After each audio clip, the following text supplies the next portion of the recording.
yesterday and today.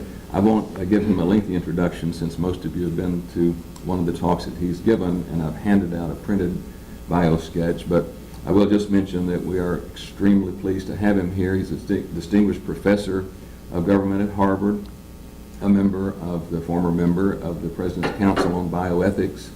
He's published innumerable articles, not only in academic journals, but in the New Republic, Atlantic Monthly, and places like that.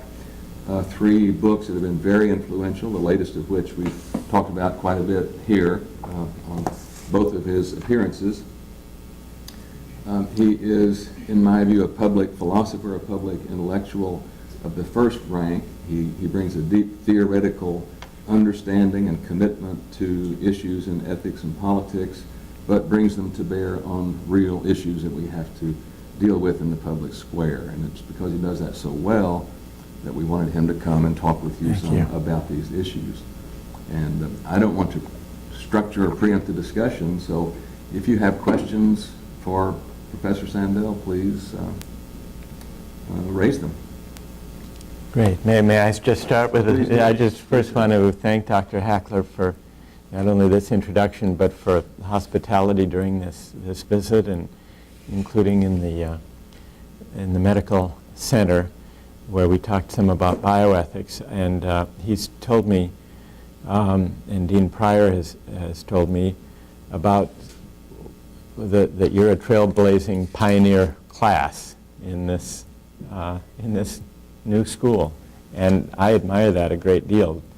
Both the fact that you here have the boldness to begin a new venture, but also that the venture you're engaged in is public service. And Dean Pryor was telling me about some of the different parts of the world that this class comes from, and also some of the projects, the public service projects that you're integrating with your studies. And I think it's an amazing opportunity, and so I feel privileged to be here and would love to have a discussion on really any issues that you would like to raise. Maybe I'd suggest that the students introduce themselves. No, I would love that. That would be great. That would be great. Public services. Yeah. John, would you start? Sure. My name is John Spears. I'm from Fort Smith, Arkansas. I have worked at the U.S. State Department for the last 3 years, doing strategic and foreign planning, and also working at the U.S. Embassy in La Paz, Bolivia. So I'll be going back this summer. You're going there this summer? To work for an NGO down in Bolivia. Right. They're going to be rewriting their constitution. They just had an election. Right. And they elected this man from the left. Yeah, Morales. And they've been, Bolivia, it's the poorest country in Latin America, isn't that right? After Haiti, yes. And there have been all sorts of, it's an interesting test case of some of the debates about globalization because of the struggle over, there was an attempt to privatize the water, the provision of water in a number of the cities there to multinationals. And then there was a backlash against that. Was that during the time you were there? That was before you were there. Me. And last year there was another one after I left. And now the government has taken back responsibility for the water. And now the groups that were protesting on the street are in power now. Yeah, so it'll be an interesting time. Do you think they have some prospect of making it work? Some prospect, yes. I mean, they have to, it's just a trick of the president has to moderate now. Yeah. By doing that, will he find himself with the same protesters in the street, even though he was one of them? Right. What an interesting place to be. It's a fascinating laboratory for some of the issues of globalization in poor countries, and what happens, whether globalization is a vehicle for lifting, as many people say it is, out of poverty, or whether it also carries with it political consequences that provoke backlash, as happened in Bolivia. So it'll be a fascinating time to be there. That's terrific. Yeah. Hey, good morning. My name is Dawn Zekas. I'm from South Dakota. Prior to coming to Clinton School, I served in the AmeriCorps Vista program for 15 months, working on service learning and civic engagement issues. And civic engagement, say a little bit more about what that means. And what While I was there, we had received a grant through the American Association of Colleges and Universities to increase civic participation and foster democracy among youth. And so we hosted several dialogues. We had Ann Colby came in from California and talked about civic disengagement among young people. We also, because what it was an institutional graduation requirement that all students had to participate in this program. And so in doing so, they could choose to do service learning or civic engagement or a combination of both. Do you think service learning, some people say one solution is to have a service learning requirement in colleges. Are you for that? Yes, well, I graduated from a public university with that. So. They did have that. It was very controversial. They adopted it when I was a sophomore in college, and so I didn't actually go through the program because I was already a student there. But then when I served the VISTA program at my alma mater. It was in the second year of instituting it, and there was a lot of conflict and controversy over it, but everyone was very positive about the overall benefit. And students liked it when they actually did it? But now, after the program's been in place for about 5 years, so now they've got a much better reaction from students. But it's very it's very unique, of course, as a public university taking on that responsibility. So faculty and everyone have been very supportive of it. Good, thank you. Morning, doctor. My name is Joe Ballard. I'm originally from Kansas City, Missouri. I spent the last 3 years in AmeriCorps, 2 years in the National Civilian Community Corps, which is a direct service program, and 1 year as an AmeriCorps Vista teaching peace education in K through 5 schools in the city, Kansas City. Peace education. That is hopefully we use kind of creative curriculum around art and music and games to teach communication techniques to elementary school kids, to teach diversity, environmental education, things like that. Do you have a sense, it's probably too early to test, but do you have a sense that it worked, that it had an impact? It is too early to test, and the measures that have been taken seem to indicate that it has worked, but... And what are those measures? Measures in... I've never good at statistics. No, but what do they look for? Self-esteem, I see.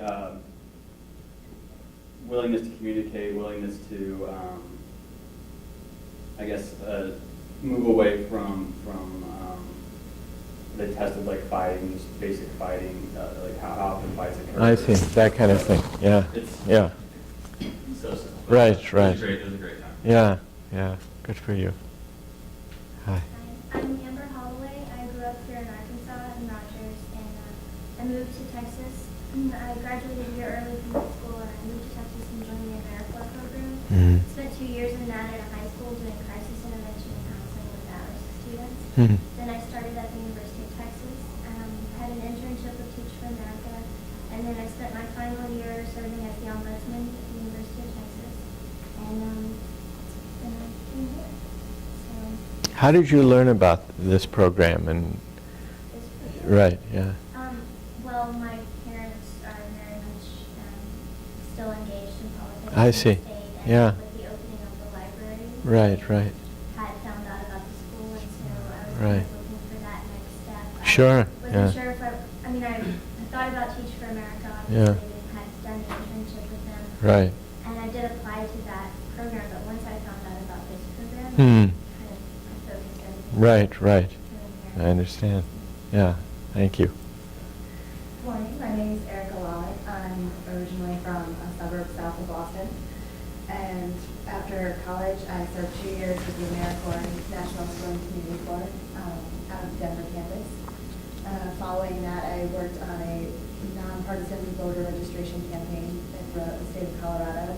And most recently, I was apprenticing on a biodynamic farm in Valley. Biodynamic? What is, I don't know about that. I guess the Cliff Notes version of explanation is that it's organic plus it includes the entire life cycle so that all of the fertilizer for the farm is produced by animals that are fed with vegetables from the farm. Uh-huh. And so it also, the history of biodynamics also includes a seed germination based on the lunar cycle. Some seeds germinate more productively at certain cycles during the month. But And how did you come to that project, of all things? it's actually, how I came to that project is through a network of volunteers called WOOF, Willing Workers on Organic Farms. And once you join their network, they put volunteers and farmers in touch with each other. And it was a work exchange. I went with a friend of mine, and in exchange for so many hours of work on the farm, we had as many vegetables as we could eat and a place to stay. And the idea being to spread the idea of organic farming and to help the farmers who really need the help they can't afford to hire. And through that, I found out about that organization through the Network of AmeriCorps people, which is actually how the same way I found out about the school. A lot of time in AmeriCorps in a team-based program, members spend time trying to figure out how to make public service a way of life and a viable career. So a lot of those opportunities get passed around. That's interesting. Right. Good morning. I'm David Morrissey. I'm from Kansas. Been out of college for almost 10 years. After college, my first job was working in HR for a national book retailer, and got out of that and into the nonprofit sector. I've been a volunteer a lot of my life and wanted to make that sector change. With my talents there. So worked in a regional HIV/AIDS prevention and case management organization that was serving both rural and suburban Kansas, and eastern Kansas.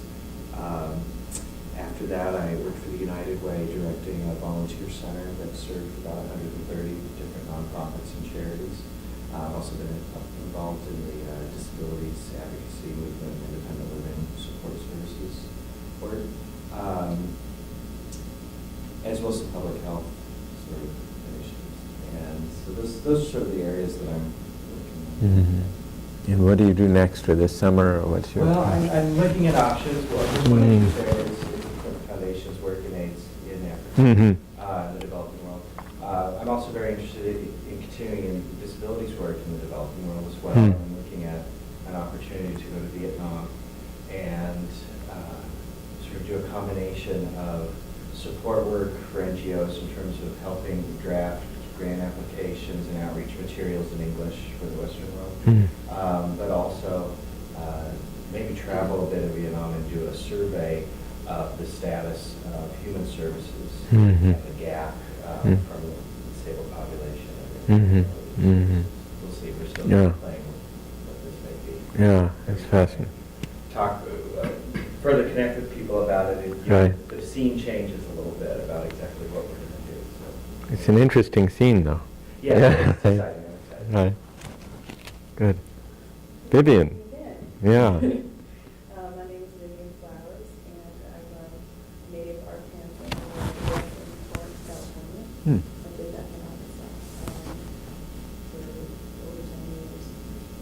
Graduated from the University of Arkansas Little Rock, and was a poli-sci learner and writing major, almost a philosophy minor. That was Joe. And I worked for the Bureau of Legislative Research and for the legislative committee, and worked as executive director for legislative office. And I've done a little bit of writing for State Life Magazine, served on the minority commission. How do you folks get admitted to this program? Do they interview you? Do you have to go through? Application and review process. But you come here for an interview when you apply, or when I did. you were here? What if you don't live in the state? A lot of us do video conference. Mm-hmm. One person did both copies?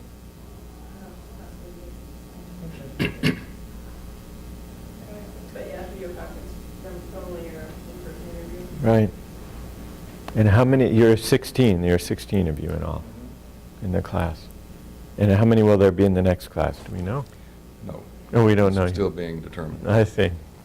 Yeah. Well, Yeah, that's the It'll be goal, bigger. but I don't know whether we'll reach it or not. but Yeah. We're going to expand Yeah. it definitely to 30. yeah, yeah. It's really remarkable. Building from the ground up, and in such a novel set of areas. What should we talk about? Maybe I'll tie into last night's discussion. Yeah. Because I was very much interested in the discussion of healthcare reform. Mhm. Something that interests me and you as well. And I share your view that we need some kind of system that includes everyone, but also that doesn't break the national bank, so to speak, because we really, if we insure 30 or 40 million more people at the current level of service, it really will cost a lot of money. And so it seems to me that we have to have some way to limit healthcare services if we're going to include everybody. Now, I know you're interested very much, and so am I, in citizens deliberating these issues in the public square and making decisions for themselves in the spirit of the common good. And I hope that we could do that in that way, but important voices have suggested that that might not be possible, that this will involve trade-offs of such a severe sort, where some people's lives actually may not be spared.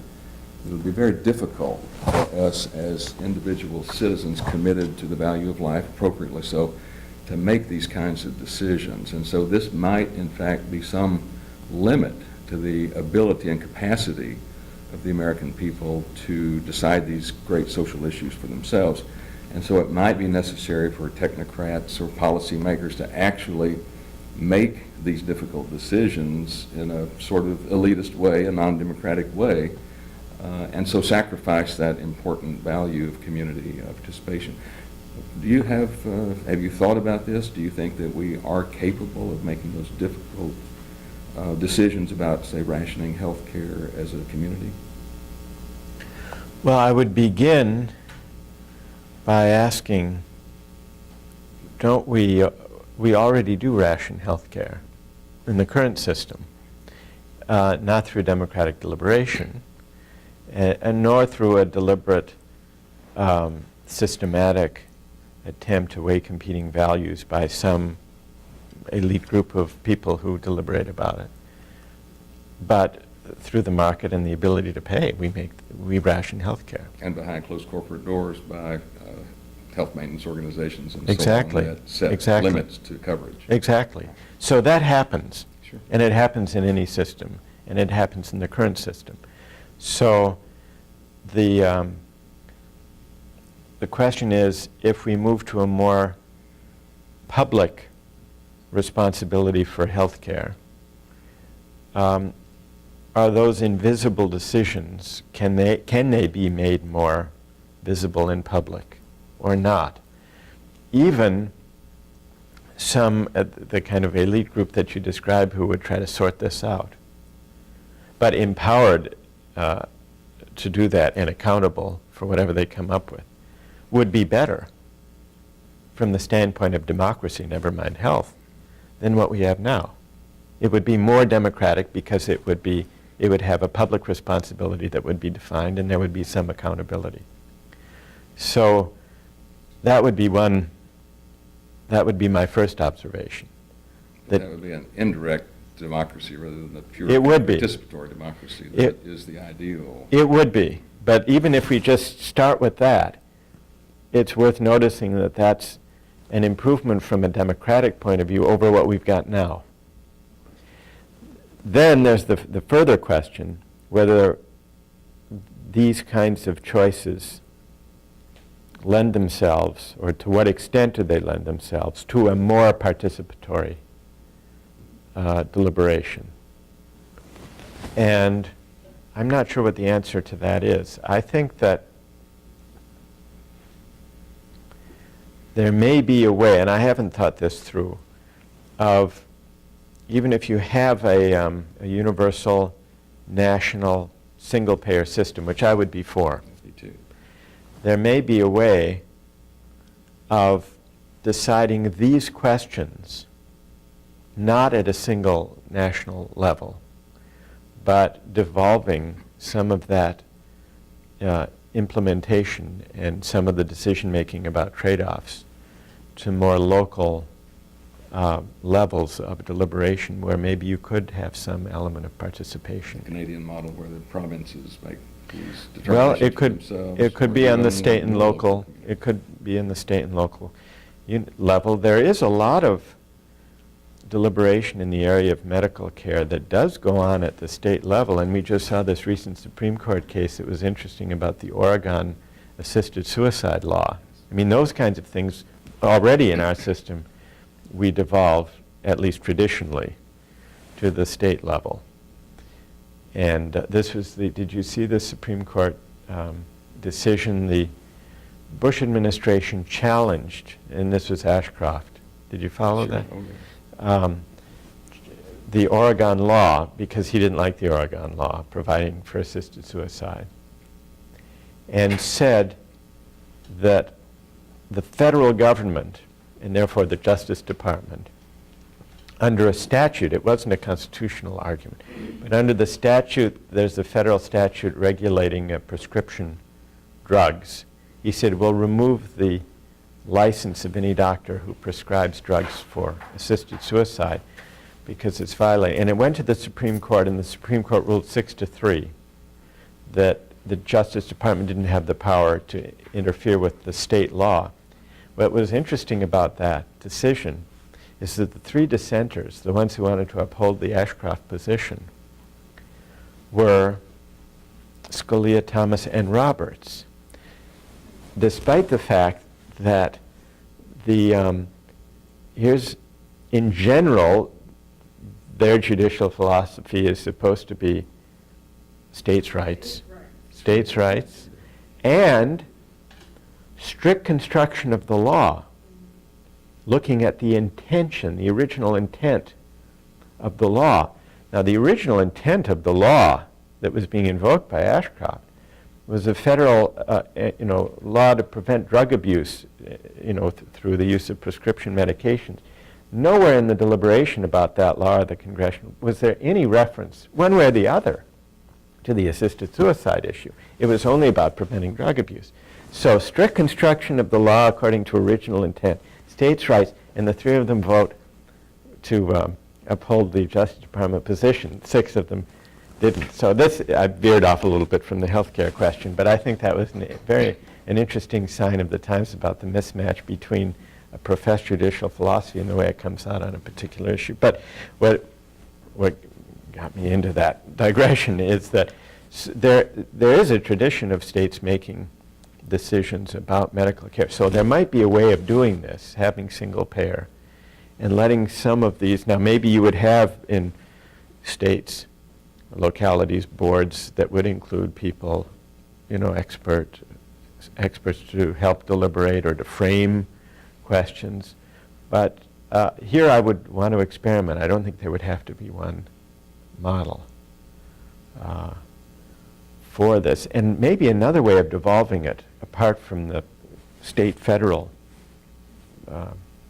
question, some people have suggested that there could be health maintenance organizations or care circles within a single-payer system that people could opt into. This would be complicated. I don't know what the details would look like. But communities that would be defined not by state and local boundaries, but communities that would weigh different values differently in terms of lengthening life, quality of life, what kinds of coverage would be provided rather than others, and that people might opt into different communities of care that would be partly on that basis, not where they lived, but how they themselves would make some of those trade-offs. Do you think that that's conceivable? But if they weren't paying for a higher level of coverage, let's say, if it were a single-payer system, right. They say the government pays all right, of right. the bills, what would be the disincentive to opt for the highest level of Well, coverage? it might be that there would be a fixed level, but it could be allocated with different priorities within that. And people do care about, even given a fixed provision care about different things when it comes to the trade-off between length of life, quality of life, types of coverage, and so on. So maybe, I don't know exactly how it would work, but some have suggested, there's a book exploring some of this by a guy named Ezekiel Emanuel, he was a student of mine, and so he in his early book has a thing about maybe we could, I don't know if that would work or not. Vivian, you were going to say something about this? Yeah, a couple of things with that, specifically about that. How did you develop these communities irrespective of, say, local or state borders when the insurance laws and regulations and reimbursement scales or whatever are defined by state laws? So, I mean, I'm trying You'd have to adapt the laws to permit this kind of. First of all, we'd get rid of a lot. I mean, one of the things I like about single payer is you just get rid of the private insurance industry, basically. No, here's where I think, and I hesitate to say this, I don't want the walls to come tumbling down, but the Clinton health proposal made it a political mistake, quite apart from the complexity of it. The political mistake, I think, was saying, we'll make our peace with the health insurance industry. We won't get rid of it. That'll bring down too much political opposition. And we'll hope that major corporations will support this because it will relieve some of the burden on them. I think there was too much compromise with the health insurance industry and with the corporations built into that. And I think that rather than helping, that hurt politically. Whereas if you just go, they're going to call it socialized medicine no matter what you do in the way of compromising with the private health. So they're going to call it that. If they're going to call it that, let them and go for the real thing, which cuts the administrative costs in half. Canada, Britain, France, their administrative costs, single-payer systems are something like half of the administrative costs, in part because you don't have the companies having to do the risk assessments to try to, get the most favorable pools and to maximize their profits. That absorbs a huge amount of what goes into. I think we spend something like 30% of healthcare costs on administration because the private, they have to devote so many resources to trying to get the most favorable risk pools. It's about 2% in Canada, where they have a very efficient single-payer system. So you can cut, I didn't know that it was quite that low. I hope that's right. I'm not sure. But I hope that's right. In any case, it would be substantial, so there'd be a savings there. So there would have to be some kind of national proposal to create these communities and create Yeah. structures so that it can be done. Yeah. The other thing that I think got people worried about the Clinton health care plan was the waffling about setting limits, to get back to my earlier question. Because we began to say, will mental health be covered? Well, sure. Will this be covered? Well, sure. In an effort to get it passed, illustrating the great difficulty of setting limits on ourselves. I mean, I think there was a lot of nervousness, myself included. That's what got me a little concerned about it.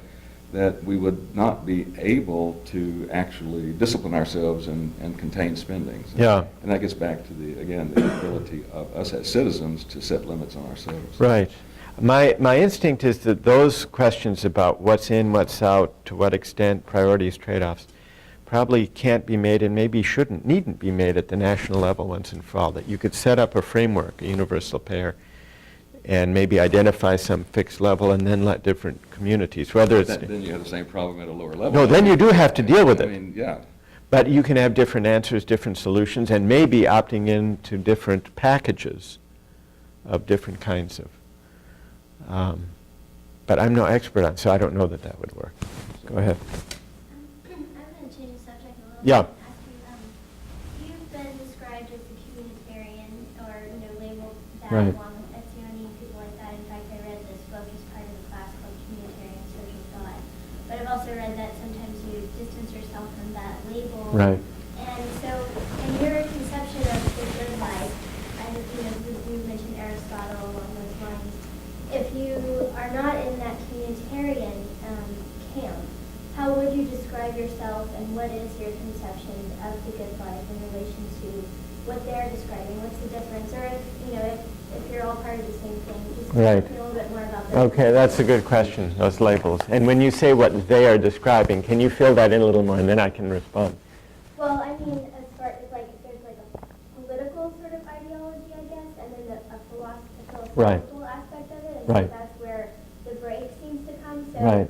when you talk about a good life, are you talking about what is your conception of what that would look like? What Right. does that mean for society? Whereas these people sometimes create, in the political aspect of it, conceptions of what people would need to do in order to become more engaged citizens, or what certain laws would need, like what Right. things would need to look like. So Yeah, if good. you're the philosophical part of it, when Right. you talk about the good life, are you talking about what citizens need to do to be engaged, and Right. just sort of the opposite of the liberal Right, self? right, What are you talking about? What would be that ideal person? What does that look like? right.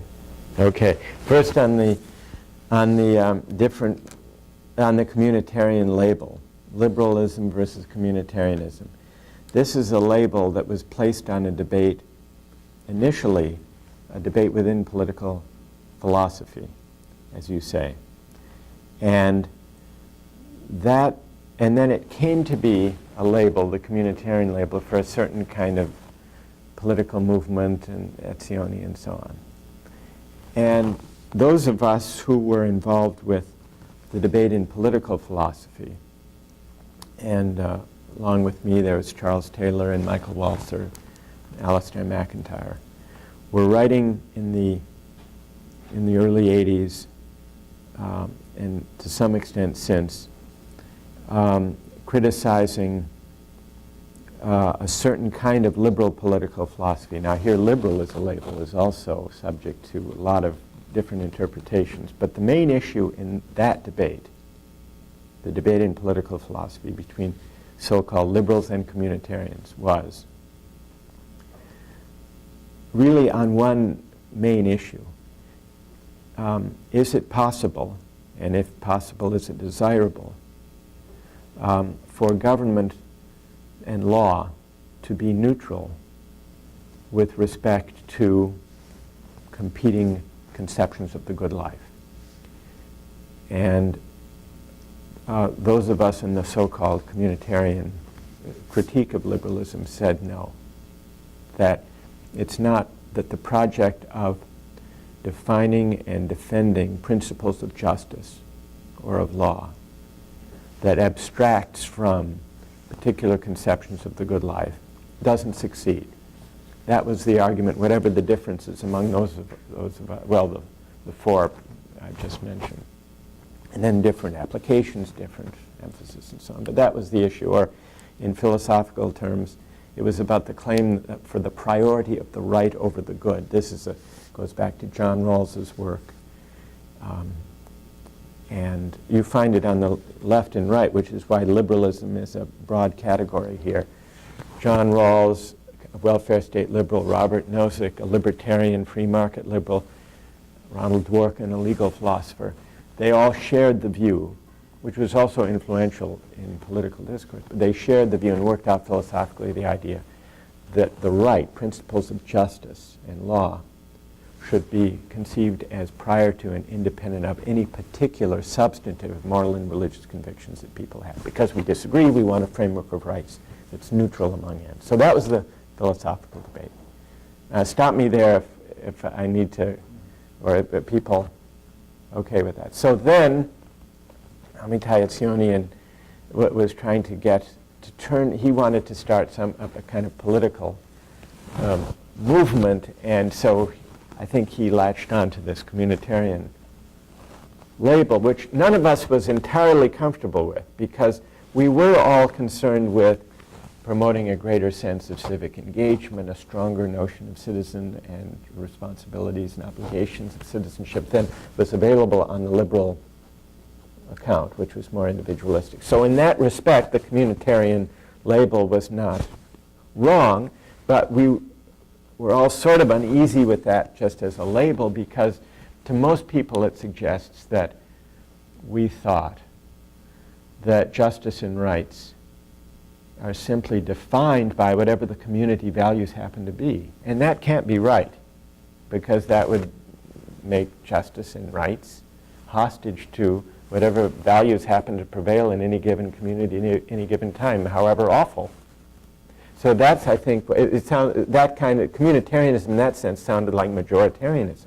And none of us was for that. But it was this debate about whether you can separate the right and the good. So then there was this movement Amitai had, about rights and responsibilities and how to strike the trade-off. And he wanted, he had a platform and people to sign it. And so I don't think any of this group was all that comfortable with that, though, bless him, let him do that, and he can do good work, and that's fine. But it was sort of a different enterprise with some overlap, the overlap being a concern with civic engagement and political obligation and stronger notions. That was the overlap. But these were kind of had different purposes. So does that make sense of why the unease, slight discomfort with that label? Yes, it does. Yeah. And so what follows from that for me is when you talk about that kind of civic engagement, Right. that laws can't be neutral towards Right. morality and religion. Right. What does that look like? Right. Because it's sort of, it seems like he tried to kind of go with, well, I'm going to maybe describe what this would look like. So if you're saying that there's a difference, Right. but that the overlap is around that same area. Okay, for example, like when you talk about this sort of thing, what comes to mind for me is prohibition, right? That was a time when there was a sort of moral judgment or whatever, that drinking was something wrong and so it was sort of banned. Right. And the law was not, how does that kind of thing, and like the criminalization of marijuana in the 20s, like how do those sorts of things fit in with your conception of rights with the law not being neutral? Right, okay, good. See what I'm saying? That's good. Yeah, I see what you're When you saying. actually come down to how would Right. we live, what would How do we live? laws be if they weren't neutral? Right, okay. Well, the prohibition example casts this in a good sharp relief. So, and you see that as a possible expression of this idea that law can't be neutral, because here in prohibition is an attempt by government to dictate morality or inculcate virtue would be a more generous way of putting it, or impose a certain moral vision on people who don't share it. And it was a notorious failure, and we got rid of it. And one of the morals of the story is government shouldn't try to impose moral judgments in a pluralist society. So here's what I would say about prohibition. Let me take that head on. Prohibition was a bad idea. But it wasn't a bad idea because it involved law affirming a moral judgment or trying to shape the character of citizens. That's not why it was a bad idea. It was a bad idea because that was the wrong, because a law, a constitutional amendment,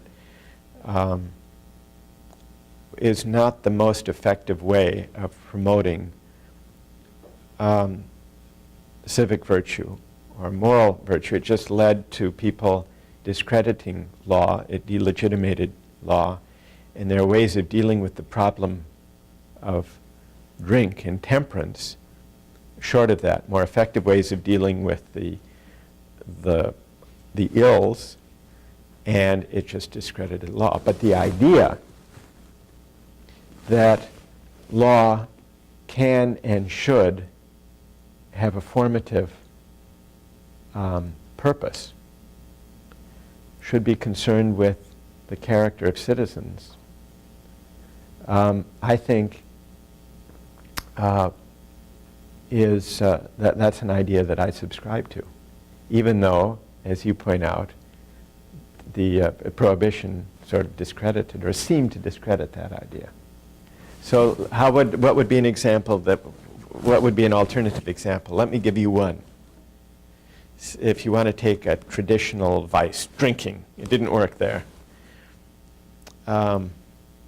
State lotteries. I have a short essay in here about state lotteries. I'm against state lotteries. It's an interesting politics.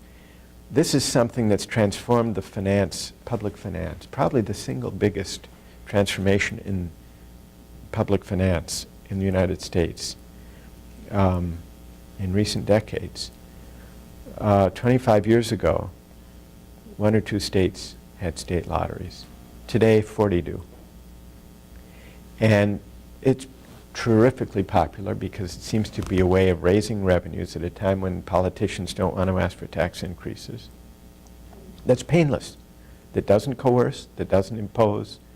People don't have to play, and it raises all this money. Now, there are two objections to this, and they come from different ends of the political spectrum. Some people don't like, well, first, one objection is that it's a very regressive tax, the revenue raised by state lotteries. And it's hugely disproportionate. Not only do poor people play the lotteries more than affluent people do, the states have to promote them and advertise them. And the advertising is all directed to poor communities and working class communities, because that's where the players are. So on distributive grounds and fairness grounds, there's one objection. That's, say, coming from the left. Coming from the right, there are those who on religious grounds think gambling is a sin. It would be interesting to challenge, to see if you could form a political coalition to challenge state lotteries by drawing from those two different parts of the political spectrum. But what's at stake, and maybe they'd be aware of articulating this, is that there's a third argument that might connect them, which is that having states be dependent on lotteries rather than tax revenues is a kind of perverse civic education. It's a kind of civic corruption. Because now what about the idea of choice, free choice? It's painless, it's non-coercive. Put aside addictive gamblers, for whom it may be a kind of coercion.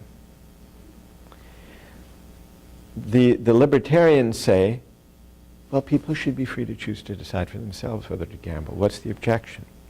The only reason that they work to raise huge amounts of revenue is not just that people are free to do it and that it's an opportunity, but private numbers games are illegal in most states. So there's a monopoly. So the libertarian argument is hypocritical.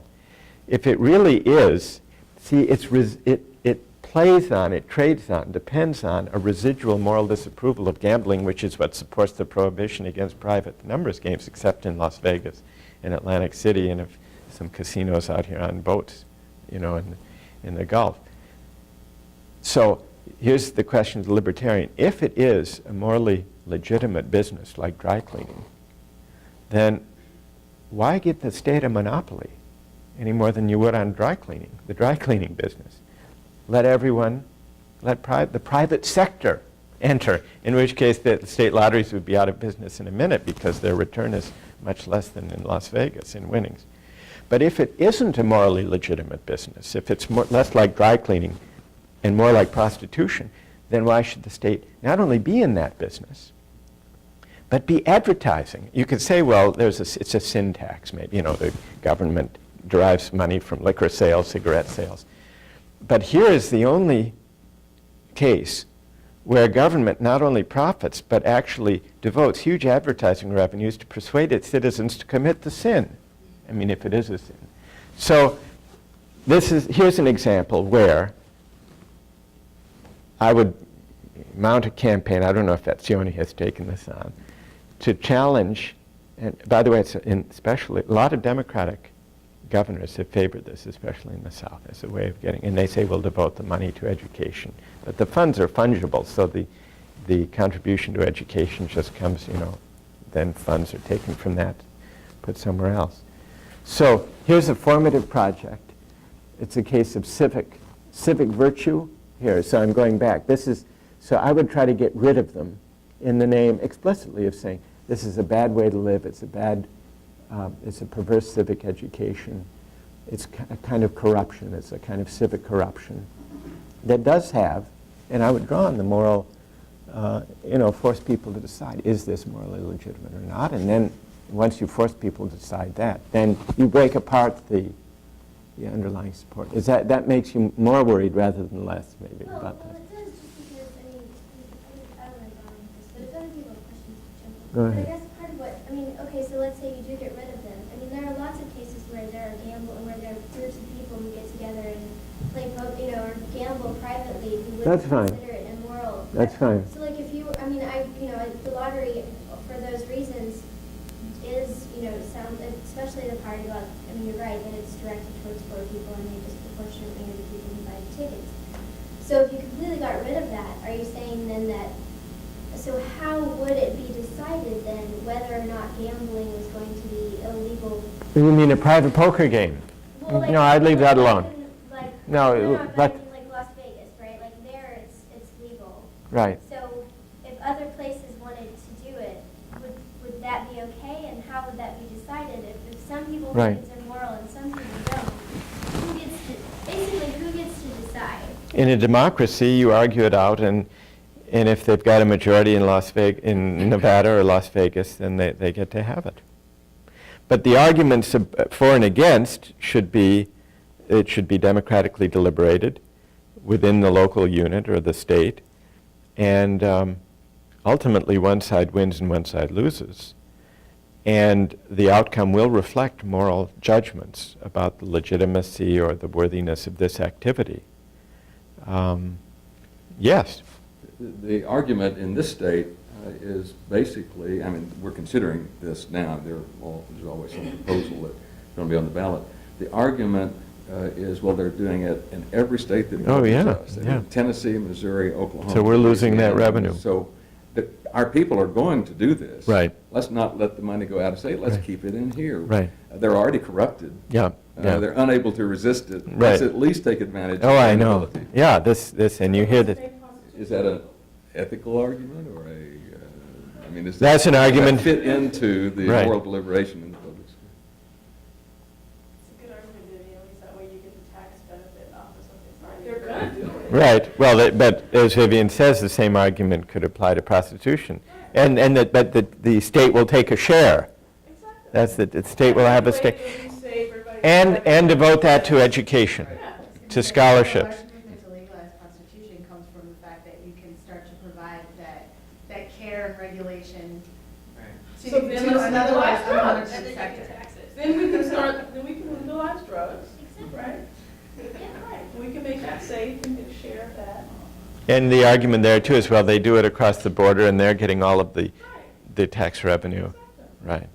So it is a problem when you have states, as we want states to be able to decide for themselves, but that would be an argument for trying, if you were to make this an issue, to try to build a movement that would not only be state-specific, but would try to. It's a problem in a way in reverse, the race to the bottom in states and localities that make concessions, environmental concessions, and tax concessions to corporations who are going to close a plant in one state because the taxes are high or the environmental regulations are strong, to move to some state, and it's a kind of blackmail. Well, if you'll relax the environmental regulation, we'll move our plant there. And then some other state will bid even lower. So in a federal system, there's no way of getting rid of this problem completely. And it's a version of that same problem, states bidding. And it's a kind of blackmail that the federal system permits. But the way to deal with that is to build up a movement that tries to deal with it in multiple states. Joe wants to ask Well, I'd like to broaden this a little bit. Yeah. We're talking about defining ourselves from within. And I'd like to ask you about Iraq and defining ourselves internationally in the United States. Right. Francis Fukuyama just wrote in the last week that the war in Iraq has demonstrated, I guess, fundamental contradictions in neoconservative philosophy, and it's basically destroyed that movement, or has set it back. What, in your mind, are the long-term implications of Iraq, and how is it going to define the United States? And is this war on terror the defining, after the Cold War and the United States is searching for its international, I guess, self? What are your thoughts on how big is this war in Iraq, and how damaging is it to the United States, or how defining is it? I Right. don't know if that's Right. First on the neoconservatives. The neoconservative case for the war in Iraq has the virtue of a certain idealism that the United States should care about democracy around the world. That's the only good thing about it, in my view. I think that it's very damaging to the United States and to the attempt to rein in the terror born of Islamic fundamentalism. Very damaging. I think the whole debate about the Iraq War was badly framed. The Bush administration at first talked about weapons of mass destruction, but that I don't think was ever the real reason that they wanted to do the Iraq War. The real reason was this more ambitious geopolitical idea that there was something fundamentally, terrorism sprang from, there'd be a fundamental problem in the culture of the Islamic world and the Islamic Middle East in particular. And unless you try to transform the politics of Iraq and then by extension of neighboring countries, you're never going to get at the heart and the source of the terrorism. That was their theory all along. They couldn't say that because it's a project of liberal imperialism, and it wouldn't be persuasive in the UN and it wouldn't be persuasive domestically. But that's what they wanted. That was the ambition. And weapons of mass destruction was just the reason that they gave.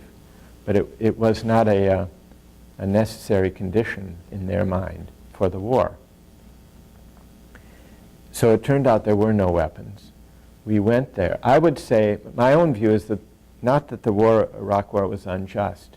I would say if you could remake the politics of the Middle East by conquering Iraq and overthrowing Saddam Hussein, if you could do that successfully, that would be a great thing, and I'd be for it. So I don't say it's an unjust war. I don't think that there was anything unjust about coming in and kicking out Saddam Hussein. But I think it was a colossal error of judgment, maybe born of a certain hubris and ignorance about how the world works, to think that it would be possible and successful. And if it isn't, and I say colossal error of judgment, political judgment, the reason it's so damaging is not just that it doesn't work. If it doesn't work, as I don't think it will, we will have compounded the problem of terrorism and of instability in that part of the world rather than helped it. So on purely practical grounds of political judgment, looking at the world clearly and making a serious judgment about what will be the likely effect of the projection of American military power, I think it was a huge and maybe historic failure. Now, and I think that that's what we're beginning, that's what we've been seeing, really ever since we weren't able to quell the so-called insurgency, but the insurgency may actually be a civil war. So, and we will be responsible, that's the other thing. The United States will be responsible for that civil war in the eyes of the participants, in the eyes of the Arab world, and in fact, we will be responsible for that, or for the instability. It's interesting that if you look, there is a mismatch between the governments that are favorable toward the United States in that part of the world and the popular sentiment.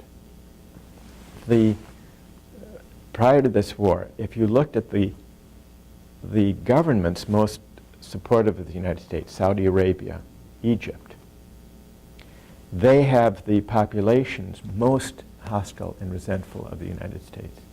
And if you look at the government most hostile to the United States in that part of the world, Iran, the population now is most pro-American of any population. And I think that's not an accident. when we were kicked out of Iran after the hostage-taking crisis and after the Iranian Revolution, the responsibility for the travails of the Iranian people was squarely on the mullahs who were ruling, the ayatollahs. Not the United States. We were the great devil. We'd been kicked out. They knew we weren't, there was no way we could be cast as responsible for their plight. And so you saw a stirring of democratic movements, of protest, of dissent within Iran against the ayatollahs. It hasn't come to fruition yet. But in Saudi Arabia and in Egypt, because we're propping up those autocratic regimes and the people know it, we're creating huge resentment, and that's from where Osama bin Laden and the terrorists came. So I think it's a colossal error of judgment of historic proportions, and quite apart from what it does to the neoconservative movement, the larger question is what it will do for recruiting more. We've recruited far more terrorists than we've killed by this, and so on practical terms, it was a huge mistake. Yeah. Last week we were visited by former Spanish president, and he center-right president. He supported the Bush administration, Right. and then was thrown out of office. Well, in the wake of the attacks, yeah. Of that decision, and in his comments to the class, and we discussed this among ourselves after that session, things did come out of from his perspective that did sound more hard right, slightly xenophobic. Immigration is a problem in his eyes. In Europe. In Europe. Yeah. Islam is a problem, etc. And my question to him was, because the West, America included, have struggled with secularism versus religious influence in their culture, can we invalidate the participation of Muslim morals or philosophy on our laws and the way we run our communities, and yet allow Christian influence to still have a role? So if you approach this from a secularist point of view who wants to scrap organized religion as an influence in general, and his response to that was, all religions need to be equal under the law, and that law needs to be drafted based on, he put it in using the phrase secular philosophy. I think that's where he was trying to go. He was trying to pull back, I think, a little bit from this harder right position he had been taking in the conversation, to then sort of paint himself as, well, our communities can be all inclusive because law is religiously neutral.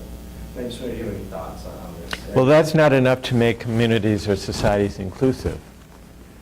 To have laws that are neutral on their face with respect to religious groups.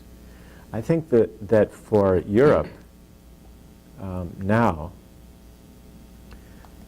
Islam is a threat for the following reason. For the most part, the European countries have become immigrant societies, but they don't have a culture or tradition of being immigrant communities. Europe has one great thing over the United States. When we were talking last night and here about healthcare, traditions of social solidarity. They're way ahead of, the United States has a lot to learn from European countries. What they have to learn from the United States is a lesson that they haven't even begun to absorb, which is how to be what in fact now they are becoming, namely immigrant societies. The national stories and traditions of most European countries are very much bound up with the nation state, a unitary nation state. And defined in different ways. In France, it's primarily by language. In others, by ethnicity and culture and history. And all of a sudden, there is a diversity, religious and ethnic diversity, in European countries that their national stories and cultures have not caught up with. So that's the real challenge for them to work out, the different European countries, to work out ways of contending with diversity, ethnic and religious and racial diversity. The United States has been struggling with that question for a very long time, but explicitly so. And it's part of the American national story, whatever hypocrisies might be woven into various tellings of that story. And the European nation state has to reimagine itself. So, and that's quite apart from the question of Islam and to what extent does Islam fit with or not fit with the kind of secular society. It's basically how to contend with diversity that's at odds with the self-understandings, the collective self-understandings of the European nation states. That's what I would have put to it. I thought it was interesting that after that election, if the election was the populists sort of saying no to the American imperialism, Right. and then the first monumental act of that government was then for them to say no to the Vatican and religious conservatism by legalizing gay marriage. So that this seemed, I don't know, I'm not saying that it was necessarily a strategy of that government that they were going to do that, but that did seem to sort of be an interesting. Did that figure in the campaign at all? Gay marriage in the campaign? I don't think so. I don't recall it. Yeah. Yeah. Yeah. And do you think there's some connection? I mean, Spain it's traditionally a strongly Catholic country. You think that there may be a connection between that distancing from the Vatican and a general attempt to keep religion at a distance from law? I think that is in there. I think that by extension what happens is, legalizing the gay marriage, they weren't only saying no to the Catholic influence in their country, but there was an implication of we're saying no to Islam, because we're saying no to I see. organized religious strength. I didn't think of that. Has this come up among Spanish commentators, or this is something that you... Not in our discussion. Yeah. Yeah. Well, I hadn't seen that connection. I'd be interested to know whether that's been part of the public discourse within Spain. It might be interesting for you to see if you can find out. But it's an interesting question. Or whether that's kind of an American construal of what. I don't know. I don't know the answer to that. But it's an interesting speculation. Probably should wrap it up soon, but are there any, was there one or two last questions here? Sure, I just wanted to ask more about Iraq. Yeah. What do you think it will happen to the U.S.? Yeah, just talking with people that have been to Iraq, they say, well, you can't just leave. You have to. If we're going to go over there, you have to finish the job. But Right. What's the backlash? I mean, what's the reaction going to be if you can't? It seems like democracy promotion is going to be jeopardized because you think that the reaction to that would be, well, just don't start in the first place. How do you think? Now that we're there, what do we do? Even in cases less extreme than Iraq, how do you think it will impact that? Impact the United States Impact in the politi- U.S. and how the U.S. conceives of its role to promote democracy. I think it'll dampen support for promoting democracy abroad, particularly within conservative circles, because there's this split among conservatives about whether the United States should promote democracy, though it was in a harebrained context here to think that it could succeed, or whether the national interest should restrain any impulse to try to transform the world. So among conservatives, there's always been this debate between the more internationalist and isolationist, and I think it will, if it turns out to be a debacle, it will have that effect within conservative circles of strengthening the more hard-nosed realist reluctance to engage with the world. Within the Democratic Party, part of the problem is the Democratic Party has been tongue-tied and intimidated in trying to respond to the war in Iraq. And as far as, now this is going back really to the substance of the policy. Don't we need, at least even if it was a bad idea, need to stay there to finish the job? I think it may become clear that staying there won't finish the job, and that we're not capable of finishing the job if the job is to contribute to the mending of that society and the creation of democratic institutions. It may be that our very presence there, even though we say, well, we're here to help, but the presence there reinforces a story, a picture that is very deep and that we should have tried to dislodge, but we reinforced by this, which is the United States is an imperial power that wants to have a permanent presence, a military presence in the Middle East. We stayed in Saudi Arabia after the Iraq War, the first Gulf War. We now want to have a long-term presence in Iraq, and that will simply make us responsible for for the impossible circumstances of trying to hold that country together. We will be responsible, even when there was the blowing up of by the Sunnis of that Shiite mosque. The United States is held responsible because we were kind of catering to the Sunnis because we wanted, a pluralist society, and we wanted the Sunnis to be included, and so the Shiites are holding the Americans responsible for catering to the Sunnis. So we become the focal point of all of the frustrations and all of the anger and the resentment.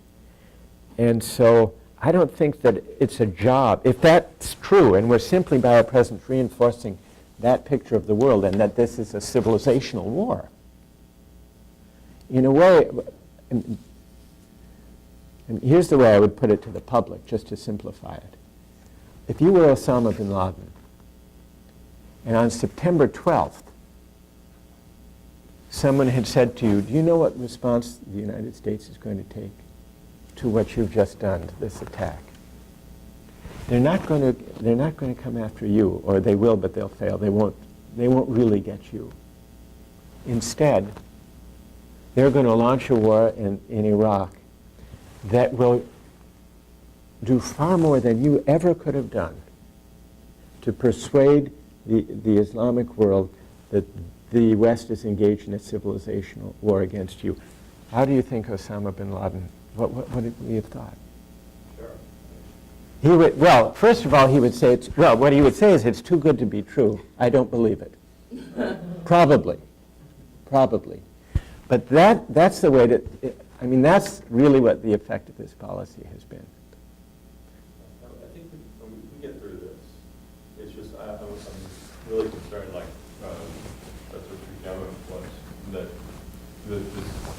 American public is going to draw the same conclusion about any, not intervention, not military intervention, but any sort of humanitarian, human rights, right. Citizens around the world, and that will ultimately be even a large error. I think it'll discredit that to some extent.